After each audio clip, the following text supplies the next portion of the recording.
Good afternoon, everyone. Thanks for joining our webinar today. We'll be discussing social media advertising and how to ramp up your marketing strategies for 2024. So with that, it will be myself, Larissa Bedgood, VP of Marketing, and we are joined by Todd Dzik, who heads up our digital and analytics group. So welcome, Todd. Well, thanks for having me, Larissa. You know, these are always fun, to get a chance to take a break from the task at hand and kind of discuss the big picture. It's always exactly. We always, Todd and I, everyone, we were just chatting before just to make sure we had have all the pointers across for our audience, and we're like, okay, this is fun. Let's get rolling. Yeah, it's good fun. So obviously, before we talk about where we're headed, it's kind of, important to know that, there's been so much change in the social media landscape.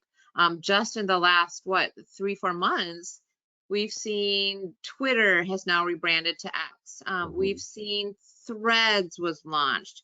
Now we see that Threads might be losing users. There's just so many changes constantly in the social media realm. I'd love to get your thoughts on that, Todd. No, I think that was an interesting one with X and Threads. Is how long has Facebook had a competition for that use case, right? And when they thought they had a moment where people would switch, they launched it. I don't have visibility to their product roadmap, but it seemed conveniently that they were ready when Twitter rebranded. And you've got the loss there, but what's also missing is the few weeks before, just the flood of millions and millions of signups to test out that use case, which shows there's value in that original short message sort of, I don't know if you call it a blog kind of use case, but consumers are interested, and that's really what's driving the growth of social media is consumers. It's not new. People are looking for those use cases, and they're open to try. Like one of the ones that's not on here is Be Real, right? And that's right. That launched in last March. It was already an SNL skit, right? Yeah, it's amazing. Right. Kristen and I were actually, my colleague in marketing, we were just talking about how even like Facebook, since that was just introduced, how it's just evolved. I mean, its user base has evolved. And so something that might hold true as far as what the audience is today might not be true in 6 months. So definitely the social media platforms are just, they're evolving so quickly. It's just it's interesting to see what is always popping up and maybe leaving. Right, and that's where it kind of goes. Yeah, this is a good chart of all of the changes from 1997 to today. It's a lot, but I think what's kind of driving it, it's fun to see MySpace out there, right? Yeah, right. Right. I mean, Tom was my friend too. That's great. But what was fueling it is the experience when consumers use these apps, right? They think nothing, they're already logged in, right? You have a strong username and password, and you fill out a decent identity profile to confirm it's you and to make sure that you can keep control of that account. And you wouldn't even think about going to those platforms anonymously, right? And that's what the drive and the innovation for more and more use cases, it comes from, because that becomes a very compelling place for advertisers. Is, hey, this consumer raised their hand. I'm Todd Dzik. I live on Mohawk Street in Chicago, Illinois. And now brands who want to talk to middle-aged men know that if I'm on one of those platforms, they can find me accurately, right? And that's very compelling, and in a way that I've identified myself. And I think we're going to talk about that a little bit later. Another trend is if a brand, even if it's a brand that I'm loyal to, finds me, I'm always a little bit suspicious if I thought I was anonymous, right? Right. You don't have that experience on these social media sites because you log in, you remember your password. It might be 32 digits long because you don't want anyone to hack into you. So then when one of your brands that you like and you're loyal to finds you on that platform, you're not surprised. And it's a better experience for the advertiser knowing that you're not put off by the fact that they found you there. Yeah, that's a great point. A lot of times I'll be doing research just on other types of ways that brands may encourage consumers to share data, and we hear so much in the privacy environment today that people are close to the chest with their data. They don't know how it's being used. But, with social media, it's kind of, you trust the platforms that you use. And there is a level of expectation that your favorite social platforms will know you. It's a social platform, so it makes sense to get to know each other and to use that data to target you. So it's really, especially for younger audiences, I mean, audiences all across generations, but we're seeing a lot of younger audiences where it's more difficult to target them with traditional media channels. I'm really gravitating towards purchase inspiration and even purchasing outright on social. Right, exactly. And I think that's kind of the counter trend. I think that's the other place we want to go. One of the things with that data privacy is retailers, um, companies with direct access through maybe a purchase or a sale, know the identity of their consumers. Brands realize that and realize that, hey, that's a consented hand raise. Like I'm interested in this Right. product category. I'm interested in this brand to purchase from. And that's a great way to identify which consumers are right for them. And social media has always been that, right? Because of you log in, it's self-contained, you look at how you use the platform, what you're researching. And so now those use cases you see developing on social media as well, whereas before it was commentary, videos, pictures, and it's evolving to more of a marketplace, right? To your point, Larissa. Yep. Yeah, and I know we'll have more on marketplace platforms a little bit later, but that's very interesting.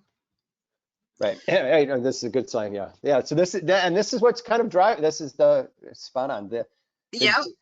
the private in the open web, and you kind of hear it. It started with maybe GDPR and then CCPA, and even before that, a couple of browsers, Firefox and Safari, said we're not using these cookies. And what was driving behind that is you go to a browser, you start streaming through web pages, to run advertising and identifying, cookies get dropped on your device. And what happens is those providers or the people who maintain those cookie pools would log everywhere their cookie fired and found you. And so you would track that kind of, we called it behavioral data, is really kind of, view behaviors, what kind of sites you were uh, on or reading. And then based on the keywords of those sites, they could come up with ways of saying, oh, what kind of consumer you want to target brand A? Oh, we can find middle-aged men, we can find young moms and that sort of thing. But in those environments, the consumer was unaware, right? That's that Mhm. I didn't log in. How did this brand find me? That Right. seems a little bit creepy. And so it's been those sorts of tactics are sort of working their way out of the ecosystem.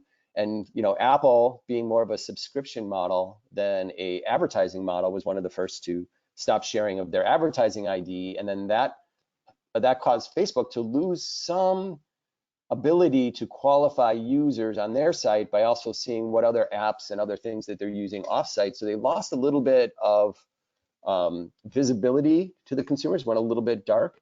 And because of Mhm. that, their audiences weren't as compelling to brands, and it cost them significant revenues. I think it was last year at this time, I think Facebook announced that they were a decline of $60 billion that quarter in ad revenue quarter over Wow. quarter, year over year, which is a lot, but for Facebook, it's a bite. Right, right, right. Yeah, Some absolutely. companies, that's a banner year, but for Facebook, that was a little concerning. And that's what's driving behind it is did you consent to be identified? And if you weren't Yep. consented to be identified, consumers are very aware of that, and they want to make sure that if they've identified themselves, fine. If they haven't, they want to remain anonymous. Just a side note, we have, if any of you are interested, we have some webinars and content about how you can pivot your strategies to maybe encourage consumers to share more of their data or to make them feel more comfortable to share their preferences with you. But we also cover that, probably a couple with Todd as well. But yeah, we have some good resources for you as well there. Right, and that's another point of I saw that second bullet there. Oh, sorry. Oh, Yep. let me go back. Um, that's the other compelling with the advertisers, not just that you're consented, and they know this, and so they cater to it. So that second bullet, I think I kind of missed that, but if you're an advertiser and you have your first party data customers who've shared their identity with you, whether it's through the POS or some other way, and you talked about those tactics, you can load that into your business manager account in Facebook and say, hey, when these users come on your site, I want to advertise to them, right? Because now you've collected that data, that identity has been shared directly with you as the advertiser, and that identity has been shared directly with the social media provider. And so that then it works. And so the social media apps are very good at this of catering to that. Hey, if you have first party relationship with consumers, we can help you find them on our platforms. And that's a key point. And they even do things like, hey, and if you know who bought during the campaign, we can load those sales up, and we'll tell you which sales you can attribute to this campaign, meaning we got an impression from that consumer before they purchased from you during the window. And those Yeah, are very valuable to brands, right? Exactly. yeah, huge. That's like the missing link and the question of attribution these days. Right, right. So this is just kind of a fun throwback because I remember my first tweet and it wasn't nearly as fun, but mine was just like I now tweeting. But the very first tweet in March 2026 was posted by the co-founder Jack Dorsey, and it read, "Just setting up my Twitter." So fast forward today to this in July 24, 2023. Let me find my cursor so I can move. There's the next slide. And Yeah, Twitter rebrands to X. right. What are your thoughts here, Todd? Well, that, it was interesting because that was a long, drawn out process going back to probably the last election cycle. And Twitter kind of had this rep for, I don't know what the right way to phrase it without, taking a side there, but brand safety became an issue, right? The things Hmm. people say, free speech, saying it, expressing your opinion, but brands worry about if my impression is right behind this opinion that maybe offends some of my consumers, I don't want to advertise there. And so there was this initial tactic that Twitter took with, hey, we're not going to take political advertising dollars. Well, in reality, the campaigns were already devaluing that platform for advertising for a lot of the same reasons, is they didn't want their candidate ad being posted on something that's completely against their candidate ad, right? So brand safety was a growing issue there. And it kind of spun out of control. Like they tried to take actions. They muted people, kicked people off the platform. That had its own reaction. Well, that's not really free speech, and then led to took it private again. And as the new owner, Elon Musk, was trying to kind of win back that audience and win back the Hmm. advertiser for brand safety, felt the best thing to do was just rename the platform and start Right, over. right. And which is crazy if you think of the billions of dollars paid for that platform to rebrand it. Yeah. Um, it's mind-boggling to me. But it's interesting. I'm not sure they've really won back the advertisers. It's interesting. They were $88 million down 60% from a year earlier. I think there was an announcement where the new CEO thought that they could be profitable by the end of Q3, which I think only has 30 days left in it, if I'm Hmm. thinking about it correctly. I'm not sure if I don't know if they're going to make it, right, to the full Yeah. profitability. But brands, they are trying, right? They're looking at what the objections were for their advertisers, and they are making a conscious effort to make it a better experience for those brands to advertise. And I like your advice there. Monitor your campaigns. Um, Understand the sort of your brand safety protocols and where you want to be advertised, and see if they've addressed them to the point where you feel comfortable advertising there again. Right. Yeah, it's just so early to tell. And if you're having success with Twitter or now X, hopefully you can continue to find success there. But it's really a time to just kind of watch and see what the market response is and how consumers are responding, just to make sure that that's a viable option moving forward. Right, and they still have all of the bells and whistles of, hey, you're logged in on Twitter, so you've identified yourself. So as a brand, you don't have to worry about that privacy sensitivity issue because those users willingly identified themselves. And they have the same, hey, if you have your customer list from a first party basis because they trusted you with that identity, tell us who they are, and we can steer your campaign to just the people that you've already been entrusted with their identity. So all those things are Right. they have a lot going for them for sure. That, and that's just to kind of note that this has been a recurring 3-month theme on all these slides. And even what we brought up in the beginning, but it's, having a trusted identity. You're logged in, you have a trusted relationship. And it's so difficult nowadays, I think, with all the privacy regulations and cookies going away, to identify somebody. Correct. So this is really, using social, if it makes sense for your audience and your demographics. If you're not doing it, really just take the time to explore it a little bit more. It's not what it was, when it was reintroduced, like you saw on our slide back at the beginning, the days of MySpace. It's really, and we'll get to this in the next slide or two. It's a robust shopping platform. It's really, it's a very viable marketing channel to accrue business and revenue and eyeballs. For sure. Right, and then Um, Threads. a little note about Threads.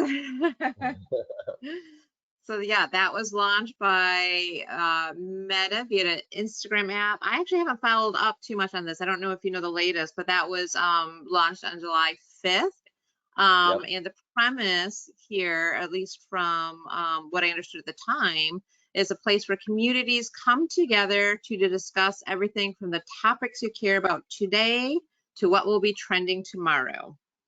Right, and I think they saw the opening, right? Because our social media platforms in the US especially had always been very use case specific.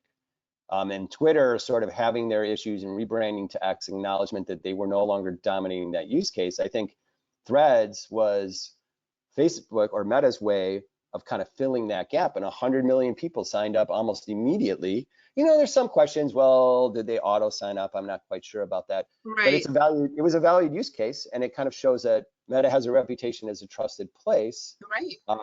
And so I could see that, if you look at when Facebook, then Facebook, now Meta, bought the Instagram app, they had this kind of period where they, sort of allowed the users to figure out who's on what platform, the overlap, and sort of that whole Venn diagram, and let that use case build, right, with sort of the photo sharing and then later videos.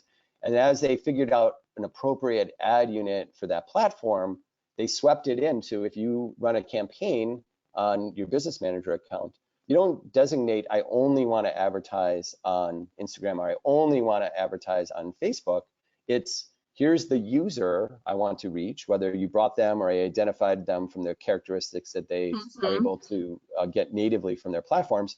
And as they show up and use one or the other app, you'll be able to reach them seamlessly between them. So it's not about, for them, it wasn't about this is a perfect advertising. They kind of got it right away. It's like, hey, this is a great ad unit in a consented environment, but it's about the audience. It's not about the channel, right? It's not about the platform. Right. So I would suspect as they grow on their Threads journey, as they get comfortable with the usage activity and they figure out the ad unit, I'd imagine they would sweep that right in as just a third ad unit on the business manager platform. Yeah, that's great insight. So here's where we get into the social commerce that we were talking about. Some fascinating stats that 54% of social media users use social to research products, and 68% have actually made a purchase through social media. And I had just read a stat, I think this 54% researching, but this is just a lot higher than in previous years, that people are turning to social for purchase inspiration. So that's a great way to introduce products to consumers. Obviously connect with your current customer base, but to find new customers. This is just prime real estate to test this out. Yeah, and I think that kind of echoes what we were talking about the rebrand to X, the everything app.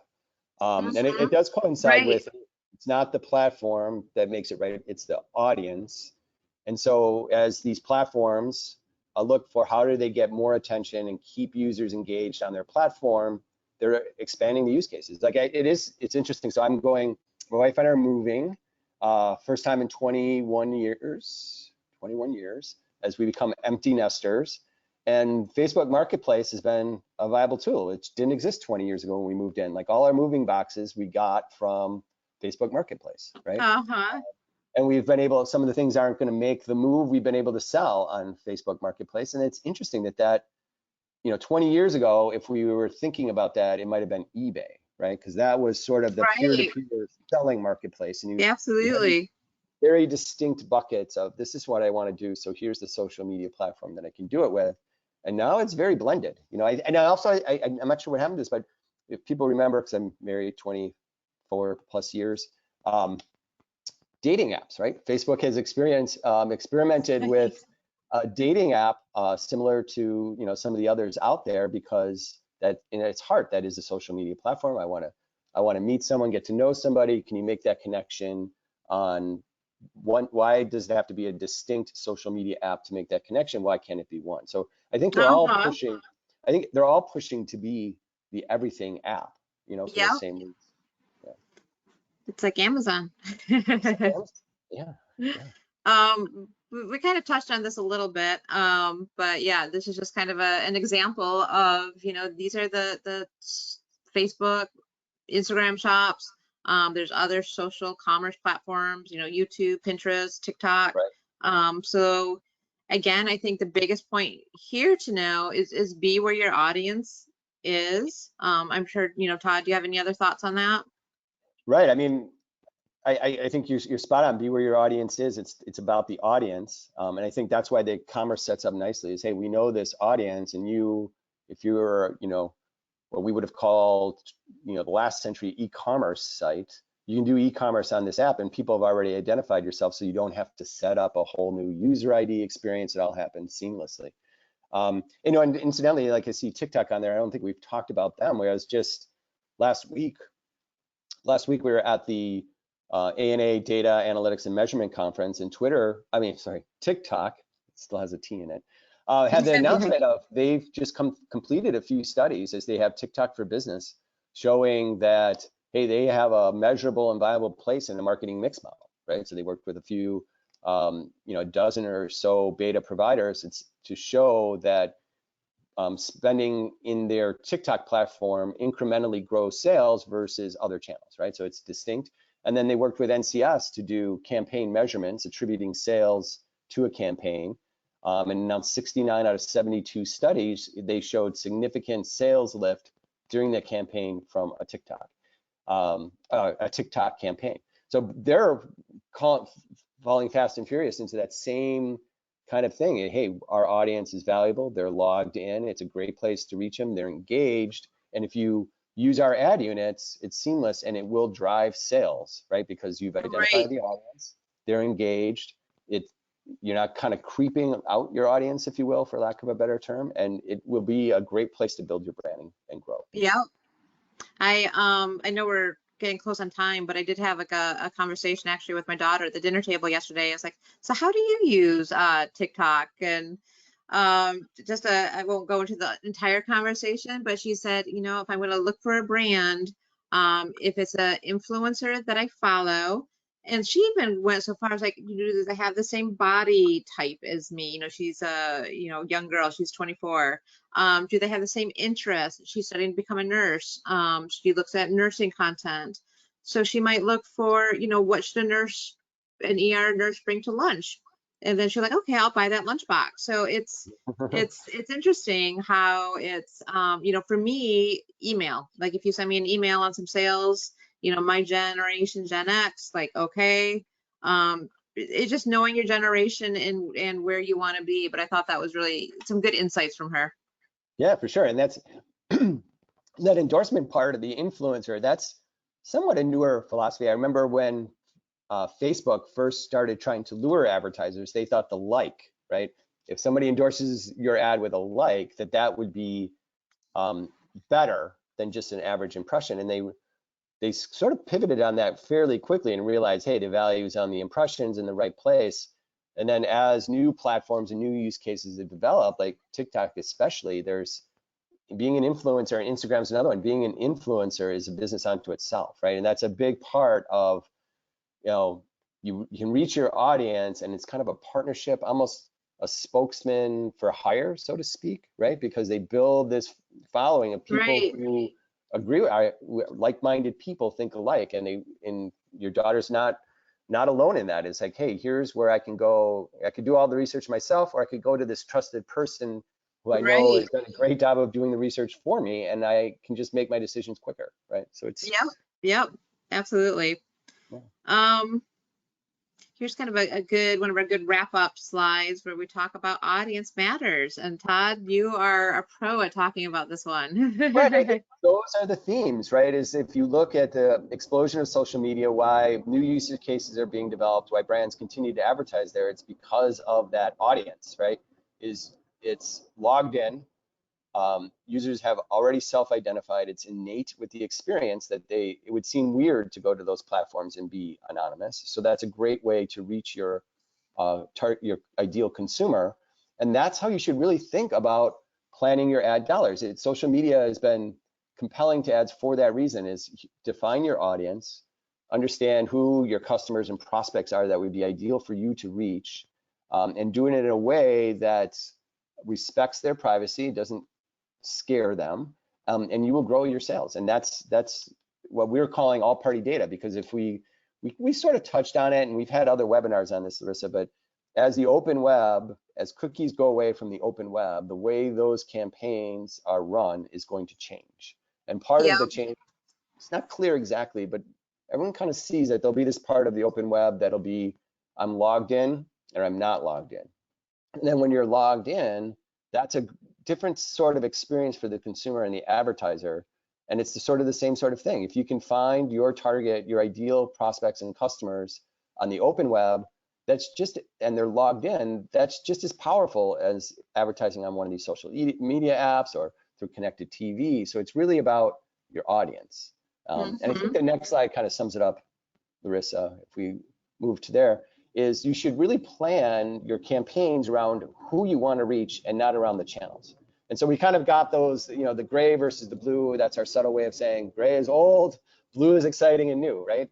But the social media apps want you to plan around their channels, but in the meantime, they're driving this rich audience identification and this great privacy experience for the consumers, for you to kind of safely put an impression in front of your consumers. And what we're seeing in the industry is you should think about it as who's the audience, and then the channel where you reach them isn't as important to that campaign as to make sure you've got the right person at the right time. And I think that's the overall trend that we're seeing. And Yeah.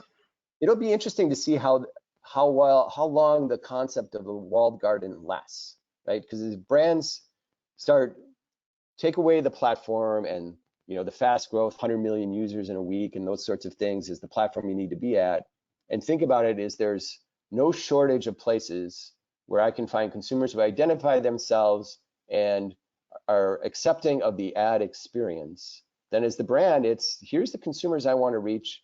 Let me find the right frequency and high engagement style, video style impressions versus quick static impressions, and let me right size the spend for what it takes to convert them to another purchase. And then the platform or the screen, so to speak, isn't as important as you got the right message to the right customer at the right time. Right. Right? And so it'll be interesting to see if brands can demand that, so that it's not really about the platform, it's about the audience. And maybe these walled gardens will break down a little bit. Yeah. That'll be interesting to see. Yeah. I love that. It just makes so much sense to, starting with the audience and targeting them across channels versus, how it's traditionally been done. So yeah, I love that. And it's a great closing sentiment for our webinar today. Oh, awesome. And we're largely on time. That's good for us, right, Yes, Larissa? yes, we are. We did good. I do not see any questions as of yet. If you do have a question, feel free to ask it. If you think of a question after we wrap up, I will be sending out the recording tomorrow. You're more than welcome to shoot me a question when I send you the email. Just let me know and I can get that answered for you. If you want to copy the deck, let me know. Have any suggestions for other webinars, let me know. And other than that, we just, appreciate you joining us today. Yeah. Yep. Thank you. This is a fun chat, Larissa. Thanks for including me.